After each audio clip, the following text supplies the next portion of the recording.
చిరునవ్వు వెనక కన్నీటి కథ. రమ్య చాలా అందమైన అమ్మాయి. ఆమె నవ్వు చూసినవారు నశ్వాస పోగొట్టుకునేవారు. పల్లెటూరిలో ఉన్న ఒక చిన్న కుటుంబంలో పుట్టి పెరిగిన రమ్య తన చదువులో చాలా నిష్ణాతురాలిగా ఉండేది. ఆ ఊరిలోనే ఓ మధ్య తరగతి కుటుంబానికి చెందిన అభి అనే యువకుడు ఉండేవాడు. అతనికి సంగీతం అంటే ప్రాణం. అభి, రమ్య ఒకే కాలేజీలో చదువుకునేవారు. మొదట వారు ఒకరినొకరు నిశ్శబ్దంగా గమనించేవారు. కానీ కాలక్రమేణా వారి మధ్య మాటలు మొదలయ్యాయి. రమ్య అభి వాయించే గిటార్కి మోహిత అయింది. అభి రమ్య నవ్వుకి ప్రేమలో పడ్డాడు. అంతా సుఖంగా సాగుతున్నట్టే అనిపించింది. కానీ రమ్య జీవితం ఒక రహస్యం దాచుకున్నది. రమ్యకు ఓ అరుదైన గుండె జబ్బు ఉంది. ఇది ఆమె కుటుంబ సభ్యులకు మాత్రమే తెలుసు.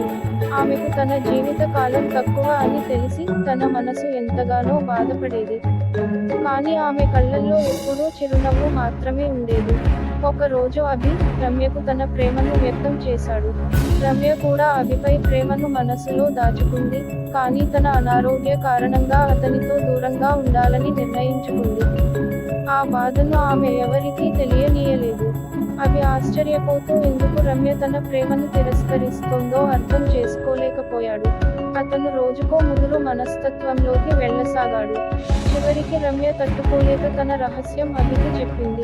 రమ్య మాటలు విన్న అభి రెండు ముక్కలు అయ్యాయి. కానీ ఆయన మానసికంగా గట్టిపడేందుకు నిర్ణయించుకున్నాడు. నీ జీవితంలో ప్రతి క్షణం చిరునవ్వుతో ఉండాలి, నేను నీకు హాయిగా ఉంటా అని అతను చెప్పాడు. అభి, రమ్య చివరి రోజులు సంతోషకరంగా ఉండేలా చాలా కష్టపడ్డాడు. ఆమెకు ఎన్నో కొత్త అనుభవాలను చూపించడమే అతని లక్ష్యమైంది.